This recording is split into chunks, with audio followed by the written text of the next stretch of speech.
To another episode of Investing Explained. Here's today's question. I think the bigger concern for that generation is just the lack of yield that they can get on their retirement. I think that for me, that's the bigger story. I think moving forward, getting 3% yield for somebody who's in retirement and they're trying to live off of that, I think is a very big concern. I guess I try to sway my bias of the stock market is bound to crash when I say this, but whenever I look at some of the stats, we're looking at 1.5 million Americans turning 70 just last year. And over the next 15 years, you'll continue to see something like that.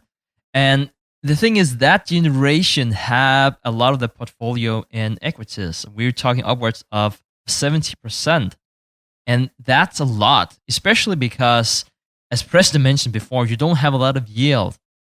So the stat I'm looking at here, and I guess you can find similar stats or they would say less or more, but here it says that the average boomer has only 136,000 saved for retirement. So whenever you have that kind of money or you don't have that kind of money, because it's not a lot to live off whenever you retire, I can see why you would take riskier investments. So you might keep being in stocks, even though what I think might happen is that a lot of baby boomers might look at higher yield opportunities, which will entail a lot of risk, especially in these times where the yields are so low.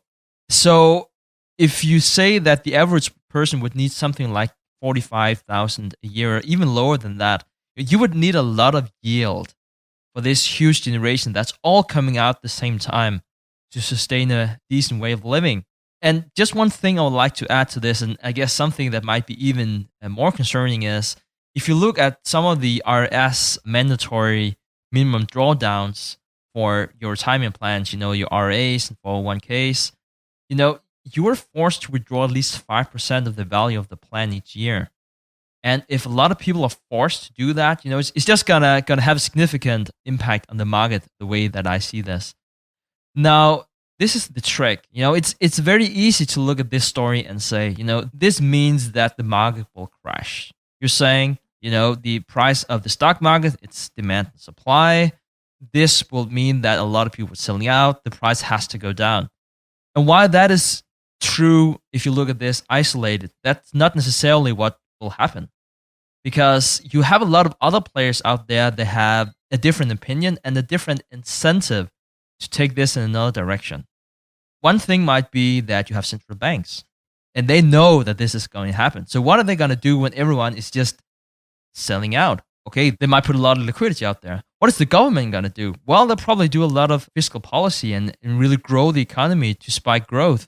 So it's one of those, this one factor isolated, yes, that should mean that we will have a significant bear market, but it's only in isolation. That's it. Preston and I will continue explaining investing, so go ahead and hit that subscribe button.